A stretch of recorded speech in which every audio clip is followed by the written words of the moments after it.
Hey everybody, welcome to the latest episode of All Too Real 2.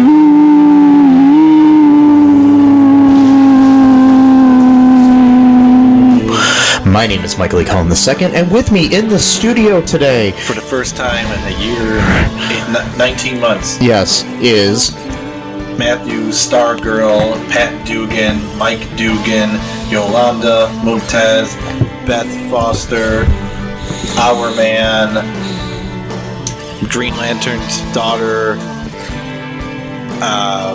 Ivermectin Haas. Ivermectin Haas. Mm-hmm. I'm just going to call you Ivermectin. That's fine. Okay, so Ivermectin. Mm-hmm. Ivermectin Matt. Yep. That's your new rap name. Ivermectin Matt. Yes. Yes. So, before we get started here, have you ever heard the song Norwegian Wood by the Beatles? Nope. Okay, so the song opens up. Just take a listen to it. It's a very famous song that people know, besides you. It starts out, I once had a girl, or should I say, she once had me. She showed me her room. Isn't it good? Norwegian Wood. The song then ends. I mean, there's a bunch of other lyrics in the middle. And at the end of the song, he says, I lit a fire. Isn't it good? Norwegian Wood. So that leads me to believe the singer of the song burned down this girl's room.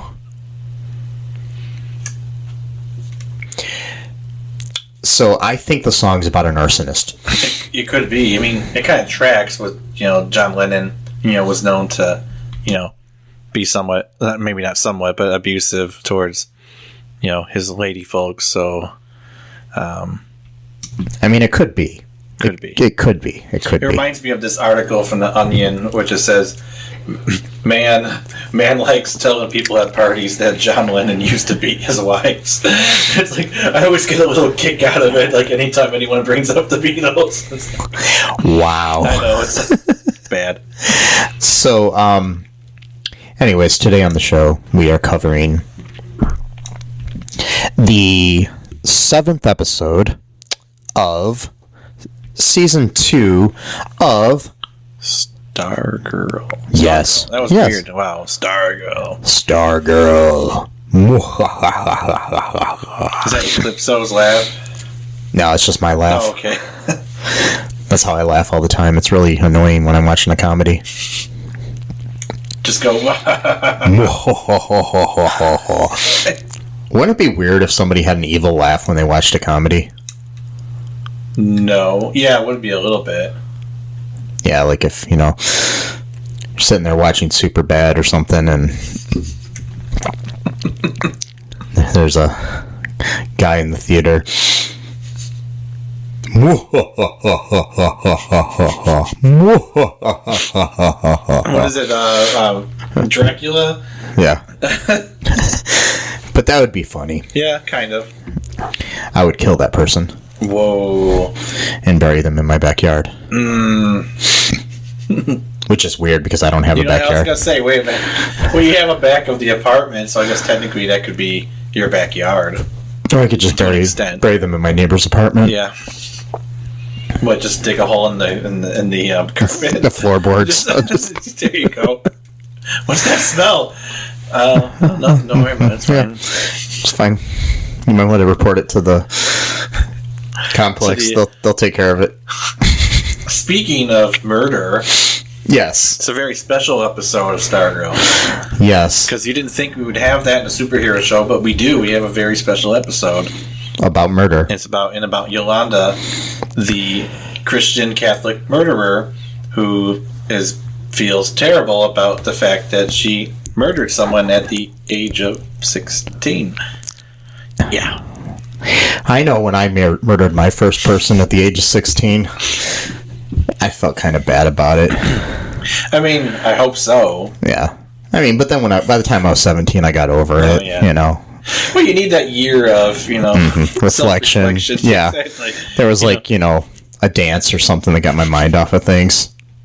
a high school football game or something I went to, and it was just like, oh, that was it. You're yeah. like, oh, it's fine now. No, Now I moved on with my life. Yeah. You know. You know, it reminds me too of like the fact that like, so like, technically, Harry Potter murdered someone by the age of 11. Yes. If you think about it, so like that, like no wonder why he's such like a fucked up character. Like if you read the books, like. The kid's got so many emotional problems. It's insane. Like, and the reason why is he murdered someone when he was 11 years old. Never got over it. Never really talked about it. I don't think he ever talked about it once. The fact that he killed a guy, his teacher, no less. When he was technically, too, if you want to get technical about it, he almost murdered Voldemort when he was 1 year old. He would have died had he not made those Horcruxes. So technically, Harry would have been a murderer at the age of 1. So that's kind of that's even harder to deal I with. wouldn't say murder; it was self-defense. But still, he would have killed by the time he was 1 year old. I mean, Yolanda did it in self-defense too, in my opinion. Kind of. She did. It was kind of. Well, he was not. He was not actively attacking her, but had she not incapacitated him, then again, all she had was claws. Not the staff, not a way to... She had Santa Claus? No, she had... No, not Santa Claus. Oh, okay. No. Just making sure. No. Just making sure. Not the claws. No. Not that clause. Claus. And not the Santa Claus. No. Like, she wasn't hanging out with Tim Allen or anything. Tim Allen wasn't there. Okay. He killed someone else later in the show. Off screen. No, he just killed someone who was working on set. He happened to be there that day. I don't know what he was doing, but... No, he didn't. I just don't want people to think that we're accusing Tim Allen of being a murderer. I mean, a coke dealer, yes, but not a murderer. Yeah, a coke dealer, yeah. Who's now, like, super, like, bootstraps, America. Yeah. Okay, yeah, nice. Good. Tell that to your cellmate when you're in jail for 5 years. So, anyways, today's episode that we're covering is, like I said, Season 2, Episode 7, entitled Summer School, Chapter 7, directed by Shilin Choksey. Choksey? Choksey? I like that. Choksey? Choksey? I like Choksey better. And written by Robbie Hine. So, in this episode, Matt, Courtney is struggling to restore the cosmic staff. And begins talking to Cameron more often. Uh-oh. You know what not happens? Supposed to. You know what happens when you talk to Cameron more often? What's that? You talk to Cameron more often. Well, yeah, that's a given. Yes. But also, too, things might get a little bit cold. Just a little. I wonder why that's happening. Just a little bit colder. I'm in a rare mood today. Me too. It's a little bit off-putting being in the studio. Yeah. It's like throwing me off a little bit. We also have new recording equipment, and we're trying this out. So if it sounds bad, folks, deal with it. Sorry, yeah. These things happen. Just, Don't go off and kill me. No. Don't call Tim Allen and have him do it for you either, so... But if you do call Tim Allen, ask him to be on the podcast. I would love to interview him. Ask him if he has any Coke, too. But I'm drinking Pepsi right now, though. Yeah. Good stuff. Tastes good. Pepsi, the choice of Mike and a new generation. I mean, it's been around since, like, what, the 1850s, so... Yes, well, 1890s or so, yeah. So lots of generations have imbibed Pepsi. But it is the choice of a new generation. But it's always a new generation, so of course. It's always the choice of a new generation. I mean, that's just given. I mean, so long as there's new generations, there's always going to be a choice to be made about the soft drinks that they, drink. Maybe. Yes. If we have any more future generations, I'm not sure if, we're going to have too many, in the coming decades, but, we'll see. Not with global warming. No. Which, isn't real, so it's fine. Okay, so back to the show here. Courtney is struggling to restore the cosmic staff and begins talking to Cameron more often, as we've said. There's a meeting at the... what's the place that Barbara works? It's like the American Restoration Project or something like that. It's like Make America Great Again sort of thing. Well, not really, but... kind of, in a little way, yeah. Yeah. So... Courtney, anyways, Barbara has this meeting. They decide that they're going to still help out these people, even though this one weird lady doesn't want to help the people. Yeah. So, after that, there's some weird, strange substance dripping from the ceiling, like blood or something. I mean, that happens.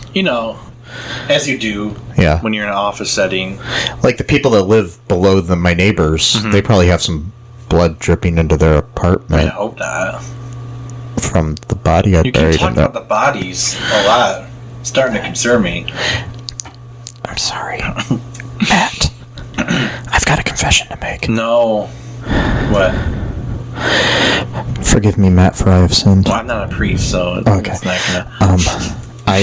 It's been 20-some years since my last confession, and I'm just going to confess that I made up all this stuff about killing people. I've never killed anybody in my life. So that's your confession that you're lying about... Killing people. Okay, well, I guess that's technically a sin.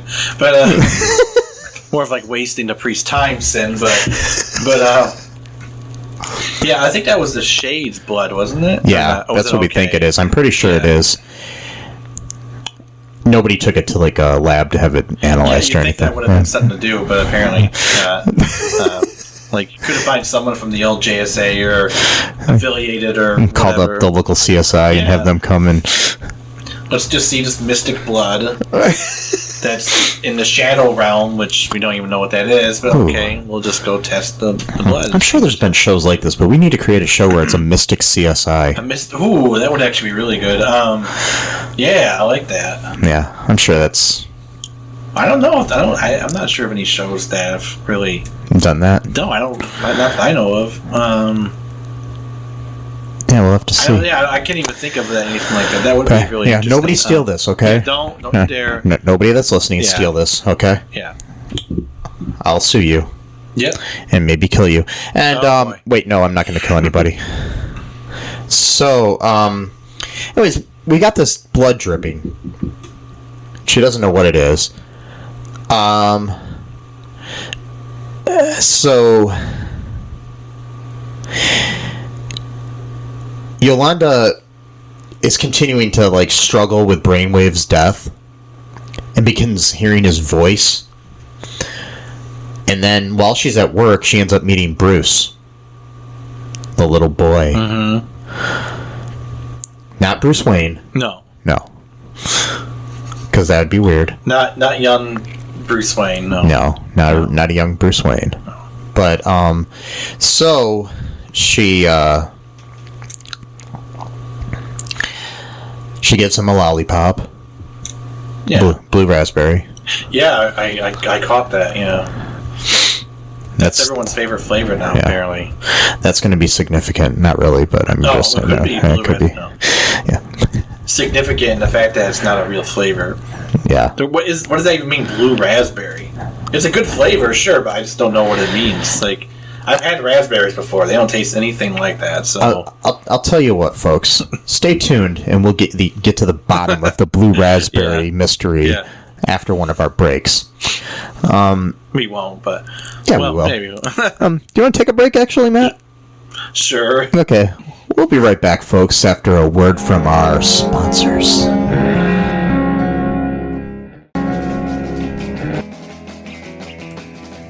What is Gen X? What is the silent generation? What do generations have in common? Hi, I'm Trish the Dish from the Gen X Voice podcast, and I invite you to listen to conversations I have with folks from different generations, backgrounds, beliefs, and experiences in an attempt to see what connects rather than divides us. Even though Gen X has been called slackers, Karens, or not mentioned at all in some cases, we are the bridge generation, so I feel compelled to do my part to destroy ageism by bringing all these voices together. And, as a bonus, each guest gets to answer some 80s questions at the end of each show. So download and listen to Gen X Voice today on Apple, Spotify, Amazon, or wherever you listen to podcasts. And let's see how much we have in common after all. Hi, this is Catherine, host of a new fashion podcast, The Real Fashion School Dropout. Join me as I interview guests every week in the fashion and beauty space, and we gossip on all things fashion and beauty, and even get into some personal stories of their journey in the industry. You can find us on Apple, Spotify, pretty much wherever you get your podcast. Hope to see you there.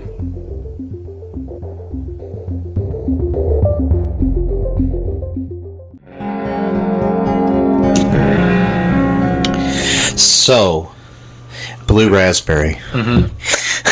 You found it? Yes. Okay. It is a flavoring for candy, snack foods, syrups, and soft drinks. The flavor ostensibly originates from some Latin word I'm not going to repeat.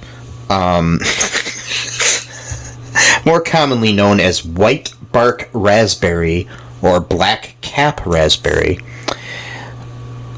for the blue-black color of its raspberry. Food products labeled as blue raspberry flavor often contain a bright blue food coloring, the most common being brilliant blue FCF. Although this coloring is not an accurate rendition of the actual color of the fruit, which has an almost black hue when ripe, the color also helps distinguish raspberry-flavored foods from cherry, watermelon, and strawberry-flavored foods. The former usually being colored red, and the latter two also sometimes colored red, but often colored pink. If the same product is also available in cherry flavor, with watermelon sometimes being colored green as well. The flavor is first known to have been used in 1958 by Cincinnati food company Gold Medal as a flavor for their Italian ice. Interesting. Yes. Okay. So that's basically what it is. Gotcha. I like it. Personally. So it's a fake color. It's a fake color. Yes, you know. You know, it reminds me too of the other flavor that's kind of somewhat unknown, like the original recipe. Like only a few people know about it. Like people who work like at the actual company. Yeah. Or maybe the people at the factory who actually make it, they might know. Who knows? Maybe not. Maybe they have people split up so they only know one little part of it. But it's an ice cream flavor called Blue Moon that is prevalent in the Midwest, but not so much in other parts of the country. So like Ohio and Michigan. I saw that for sale, and I was like wondering what the hell the flavor is. It's a good flavor. It's like a fruity kind of flavor, but there's also like maybe a little bit of vanilla-ish, but nobody knows like the exact makeup of it except for the person who owns, I guess, the company who makes it. And they said that they're going to take that to the grave. They're not going to tell anyone. So when they die, they're never going to be able to make it again? Well, they might make... I mean, like, they're not going to release it to, like, the public. Or whatever. Well, I posted a whole article about it. What, you don't read every single thing I post on Facebook? Like, every single... Yeah, I posted an article. I read nothing you post, Matt. I'm joking. I mean, I posted 3 weeks ago. I've only posted, like, 1,000 things since then, but... Yeah. I read absolutely nothing. I don't even know how to read, Matt. Oh, I'm sure. Well, you know more than most people, so, you know. I know everything. Yeah. Yes. Maybe not everything. I'm a beautiful human being who knows everything. And you're a beautiful human being, but you don't know everything. God knows everything, but you're not God, so... How do you know? But you know who is God? It's Joe Rogan is God. Return to ape, or return to monkey, or whatever. You know. All that ivermectin made him turn back into like an apish form. Yeah. But that's also what makes you have like godlike intelligence. So what happens is that the more knowledge you have, the less able you are to communicate that knowledge. So it's kind of like a double-edged sword. So basically, all the gorillas in the world are like godlike, and when it comes to intelligence, they can't communicate that to us. So, it's a wash. And by the way, you're gonna need a washcloth if you take ivermectin, because you're gonna end up, going to the bathroom a lot. So yes. So, Courtney and her friends. yes. What were we talking about? Stargirl? Yeah, none of them have taken ivermectin, as far as I know. Yeah. Yes, Maybe as possibly. Wow. So, Wow. And Courtney tries to console Yolanda, who's been taunted by these visions of Henry Jr. and Brainwave. When she does, however, Yolanda states that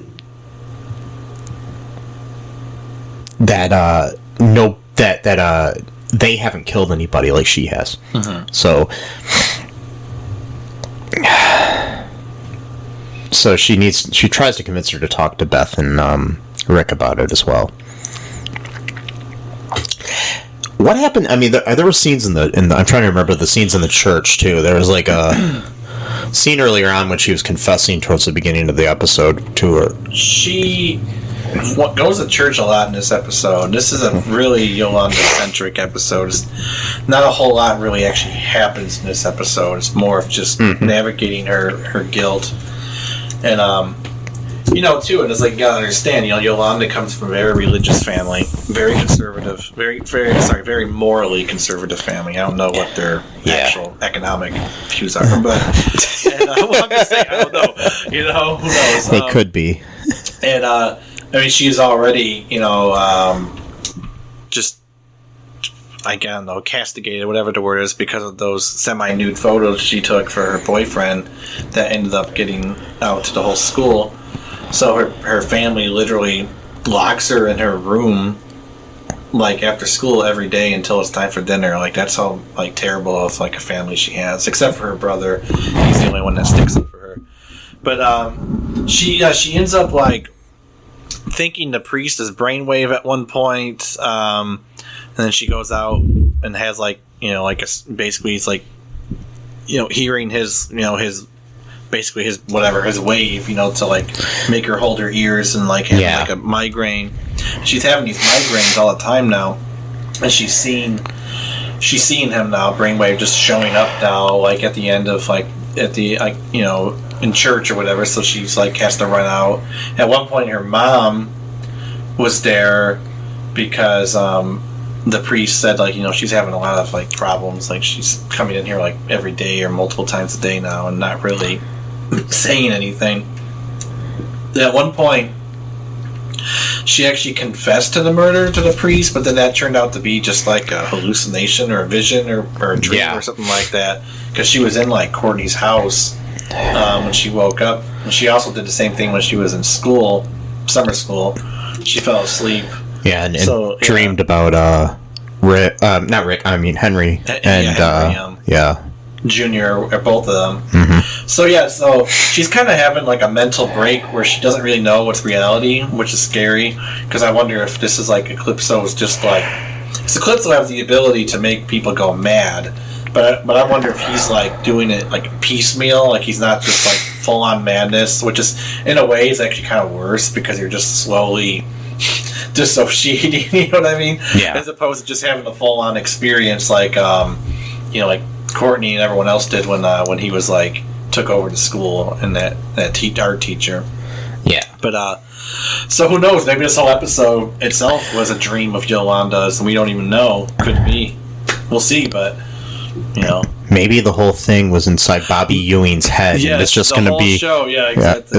Yeah, it's that's a really old reference. It's a very, very old reference.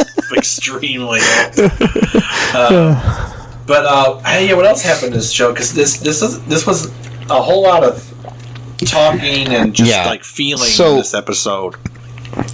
So later, like you said, she goes to church and confesses, but is taunted by visions of Henry Jr. burning and Brainwave attacking Courtney. After Courtney awakens her, Yolanda lashes out at Courtney over choosing her to become Wildcat. And then she ends up quitting the JSA. Meanwhile, while this is all going on, Pat and Mike work to repair Stripe. And Mike finds fragments of the Black Diamond. Mm-hmm. And hallucinates leeches attacking his skin before being awakened by Pat. Who has the Black Diamond because he hopes that it'll imprison Eclipso that night. Like, again, like... Yeah. So... Does that mean the diamond itself has powers, or is it just like a remnant of Eclipso's powers are still attached to the diamond? I don't know. It's kind of hard to tell. I don't know what they're going for here. Because that would be interesting. If he's still somewhat attached to the diamond, maybe they can then figure out a way to imprison him again. Yeah, I want to see what they're doing because I've got a similar idea in a script I'm writing, and I don't want to... Oh, yeah, I know what you're talking about. I don't want to hit the same notes. Yeah. I know what you're talking about. Yeah. But we'll see here. We'll see, mine's a little different. But the thing is, though,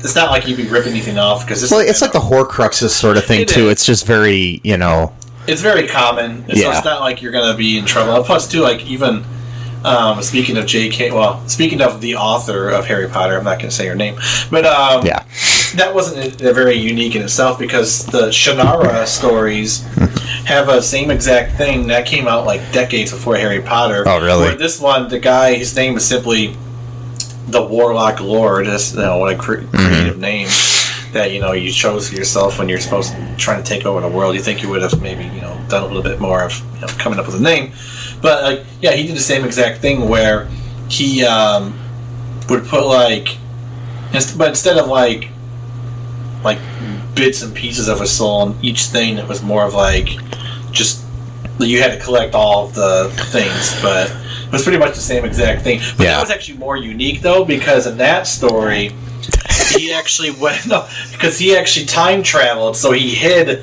one of the objects in a different period of time. Oh, okay. So you would have to actually go. So Voldemort wasn't as smart to time travel, but you think because they have time turners in Harry Potter, mm-hmm. so there actually is time travel mechanism in Harry Potter. So did Endgame steal that idea of time traveling to collect things? Yeah. I'm just saying. Anyway. Yeah. So anyways, we have a nice little scene later on where, not nice scene, but some poignant scenes where Courtney keeps trying to call Yolanda, and Yolanda's not answering. Finally, her mom answers and basically says that, she was an okay person until you came into her life and you fucked her up, basically, is what she's telling her. And that you're a bad influence and all this stuff. Which is weird because none of her family knows that Yolanda's Wildcat. No. So how would she? But they're just probably thinking, she's like Courtney's her new best friend, and she was fine until that happened, I guess, or something. But she doesn't. No, but I started to wonder if that's an Eclipso accidentally giving himself away. Because I think Eclipso might be influencing Yolanda's mommy. Yeah. Sounded weird. I know it did. Influencing Yolanda's mommy. It's like a name for a porn film. Yes. So it's influencing Yolanda's mommy. Oh boy! But I remember that scene when they had basically it was like a family counseling session, or when she's telling what she did, because she's holding this guilt in, mm-hmm. can't talk to anyone about it except for Courtney, and even then she doesn't really give all the details. So it was like this cathartic, event to just tell the whole team what actually happened down in the basement or whatever when she killed Brainwave. And Beth had to be a moron and didn't just accept Yolanda's answer, so that made her feel like a worse person then, because Beth is the most immature person in the team, even though she's the smartest. Anyway, and sorry, that's kind of harsh on her. She's 16, and her parents are getting divorced. I probably should, be less of an asshole. But who cares? How dare you? She's a fictional character, by the way, Matt, so you're okay. She's a fictional character, but she's still a person. But yeah, because Yolanda's confronting like Rick, saying, "Well, you had the opportunity to kill Solomon Grundy, but you didn't." He's like, "Oh well, my strength was no, it wasn't. He was about to kill him, but he decided to show mercy to him and let him go." And in this entire season so far, he's been secretly feeding Solomon Grundy like chicken from KFC and stuff like that. For what reason, we don't know yet. I thought at first it was because he was just doing that so that Solomon Grundy wouldn't kill other people and eat them. I don't know if he eats people. I think he just feels he because like when he didn't kill him, he kind of had like a new like he started to realize this guy's still a human, and he's got feelings, and like I don't want to kill somebody that has feelings, even though he killed my parents. Right. Well, he looks scared like a kid almost. Yeah. And that's the thing too, is he's been, who knows what he used to look like before they, I guess maybe did the equivalent of the Incredible Hulk, just gave him some kind of serum or something to make him, bulky. Then they put him in literally a cage or a prison cage and just let him out here and there. Plus, too, I actually read that Brainwave was actually controlling Solomon Grundy the night that he killed Rick's parents. So it might not actually even been Solomon Grundy doing it himself consciously. So technically, he's not really a murderer, at least not of Rick's parents. Who knows if he killed them. We just need Solomon Grundy control, and like we do gun control, we need to have Solomon Grundy control. Yes, we need Grundy control. Because Grundys don't kill people. No, people kill people. Yes. When they control Grundy. Yeah. Yeah. That's a good t-shirt idea. We need Grundy control. Yeah. And it's just got a picture of Grundys don't kill people. People kill people. Yes. Oh, man. So he could have killed Solomon Grundy, but he chose not to, and then he lied about it. Whereas Yolanda actually cut Brainwave's throat with the claws, not Santa Claus, not the Santa Claus with Tim Allen, but with her wildcat claws that came with her suit. And then she said, we're probably going to have to kill Eclipso because he's not going to, he can't just incapacitate someone like that. So then she's going to have to be the one that's going to have to kill him because she already killed before. And then she says, so I'm going to be the JSA member that kills. Like, that's going to be my role now, And that's when she decided to quit. And it's just like, like a lot of these superhero shows, like, it was interesting because, like Arrow, of course, Oliver Queen's a certain kind of personality, but, like, whenever someone, like, gets killed in these, like, superhero shows, there's really not, like, much story behind it. Like, no one really talks about it afterwards unless it's, like, a main character. Yeah, but really, on the CW shows, not too many people have killed. Exactly. Like, Barry Allen doesn't kill anyone. Arrow didn't after a while. But then he went back to killing. Yeah. So, but he probably killed hundreds of people. But to dedicate an entire technically, though, there was an episode when Oliver was in prison and that guy was, like, doing, like, those mental experiments on him. Yeah. To make him face, like, his demons. So I guess technically that was an episode where he was thinking about the fact that he had killed people. Then again, Oliver Queen wasn't a 16-year-old religious Catholic who hadn't done anything wrong in her entire life before murdering someone. So, yes. And so at the end of this episode, we did have a scene of, like, after Courtney kept trying to call Yolanda and not getting a hold of her, and then the mom got a hold, told her basically, fuck off. Fuck off, you ruined my daughter. Yeah, that whole thing. Yeah, like you do. And then they showed a scene where Yolanda's mom called to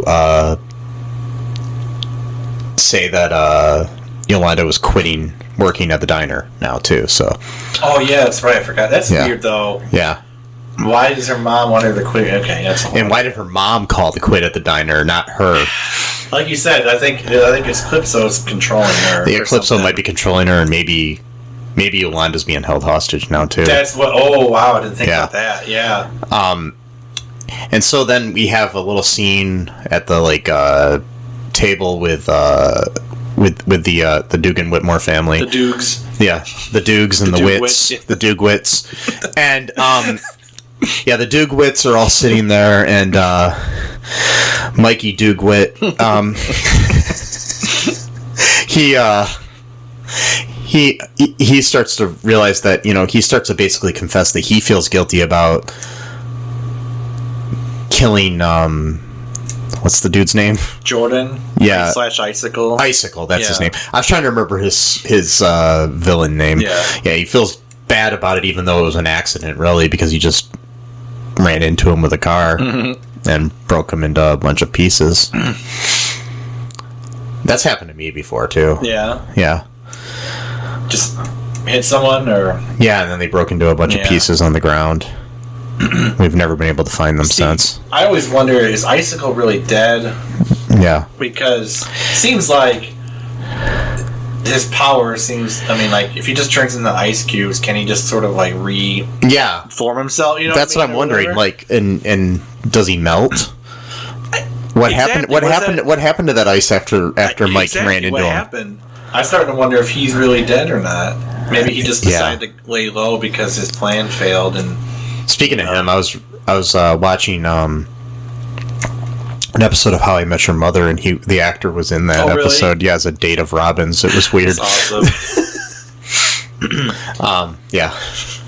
I hope not, because I just don't want the show to be a thing where it's like it's a new team of villains each season. Like I'd like to have some people stay around for a while, like him. Like it's like I really hope that that Isaac and Cindy aren't dead too. Yeah, I know that seemed kind of like, I don't know. Maybe they just wanted to quote "go there," like Degrassi used to say, "We go there," Like, oh my God, we totally just killed Cindy Berman. What are you going to do about it, And I mean, the thing like this is, it's not like it's The Sopranos, where it's like a more realistically based show where if somebody dies, they're dead. They're dead, yeah. Yeah, it's not like that. This is... It's a DC show. Yeah. And a lot of DC characters come back to life. Yeah. When you're dealing with a science fiction show of any kind, people can come back, Yeah. Or if it's a soap opera, and this is kind of a science fiction soap opera too. So it's like, yeah. And plus, too, since time travel, I'm thinking it's going to come into the show at some point. Yeah. They could just go, we're going to get Icicle from like 2 weeks before he died and just put him into, I'm not sure why I'm focusing so much on Icicle. I'm just wondering because Cameron is now showing signs of, because apparently this is a family trait. His mom, his grandma, I don't know if his grandfather has it, but I'm guessing it must be. It must be on his mom's side, on his grandma's side. Yeah, because her husband hasn't showed any signs of that. Signs of it, but he knows what's up though, because that one time when Icicle killed the magician, he's like, "We'll just take care of his body." It's like, like you do. Yeah. Like, you killed a man's son. Okay, we're gonna have dinner, but we'll just we'll take care of his body before. So, anyways, the show ends with little Brucey outside the Whitmore's house, laughing up a storm. God, and that creepy fucking laugh he has. That's scary. Oh God, I hope he's not going to be like choosing his form for the entire rest of this goddamn season. Yeah, that creepy kid laugh. But the thing is I find this kid scarier than I do the actual Eclipso form. No, I know that's the thing. It's like. And I always want to know, why is he choosing this particular form? Because that was the same kid that lured Dr. McNider's daughter, Rebecca, to the birthday party across the street to steal a present. And then he killed her because she stole a present, even though he's the one that coaxed her into stealing the present. What's so special about this kid? Was it like his first kill? Well, that can't be right, because he's like an ancient demon or whatever. Or it could be, and he just, he could have killed the kid years ago. And yeah, but I bet he's killed lots of children throughout his existence. So why this one? Why is this one so special? I think it could be the first one, or maybe it's what he looked like as a child or something. Maybe. Oh, maybe that's his child form. Yeah. Well, I don't know, because... Who knows? Yeah, we'll find out. I'm sure we'll find out. That's good speculation here. Yeah. But yeah, that's basically how it ends and everything. Mm-hmm. And yeah, speaking of speculation, do you have any other speculation of what you think might happen in the next episode or two? I hope the Flash shows up at least within the next 2 episodes. Jay Garrick. Yeah, I'm not sure when he's supposed to show, but I know it's sometime this season. And maybe the pseudo Starman or whoever, Yeah, I want Joel McHale. Come he on. He was in the first episode, and then that was it. Come on, just give me some Joel McHale. Just Come on. something. Yeah. I'm thinking of maybe we're going to see Jakeem at some point with the have pen. to.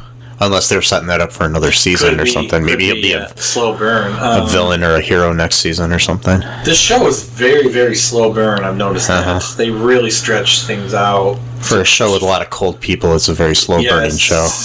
Yes. For very, cold people. Ice cubes and whatnot. Yes.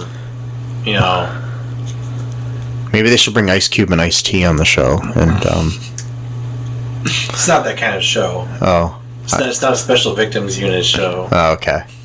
Well, it could be if you think about it. I don't know. Yolanda's hanging out with this little boy, giving him candy and stuff. I mean, she's a waitress at a restaurant. I'm joking. So, if anything, Eclipso is the weird one, is taking on the form of a child. So anything that could be a special victims unit. Like, why are you so obsessed with that form, Eclipso? It's why don't you take a seat? Yeah. Let's talk about this. Yeah. Bring in Chris Hansen. Why don't you take a seat? Yeah. And then Calypso just answers back, well, what about your tax problems there, buddy? Oh. Yes. So, anyways, anything else here, Matt, before we wrap things up here? No. Okay, so, folks, be sure to check us out on our social media. We've got a Facebook fan page, the All Too Real 2 podcast group. We got that. We got the fan page as well. We've also got, you can check stuff out at cullenpark.com. You can check stuff at all2real2.com. We got a Patreon. We've got a TeePublic store. You can get some cool shirts. Nice soft shirts. Mm-hmm. Nice and soft. Mm-hmm. I'm feeling myself you're not wearing the shirt. No, but this shirt's soft too. Yeah, that's true. Mine's not so. Well, I guess mine's a little bit soft. Yeah. So just when you get the shirt, then you can fill up your chest. Yeah. Well, wait, what? Well. So maybe not. Well, I guess. Yeah, you can do whatever you want. It's your own body. It's true. Yeah. Yeah. I mean, we still have that freedom. If you're a woman, at least, you might have that freedom for a little bit longer. Yeah. If you're in Texas, you probably don't. Probably not. But anyways, the this country sucks. Yep.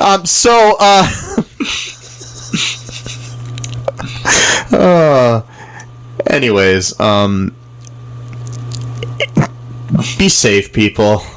Yeah. Be kind to each other. Right. Rewind with each other. Wait, what? Wear a mask, folks. Wear a fucking condom. Wait. Okay, anyways. Don't take ivermectin unless you're prescribed it. Yeah. Or that you're a horse and you need deworming. Yeah. And if you're a horse and you're listening to the show, I'd really love to have you on here because that'd be really cool. That would be awesome. Maybe you could talk to us about the Mr. Ed episode we watched. God. Anyways. Until next time, folks. Bye-bye. Thanks for listening to All Too Real 2 podcast, a Cullen Park production. Produced and edited by Michael E. Cullen II. Music by Matthew Hawes. Subscribe and share the show. Visit us at cullenpark.com.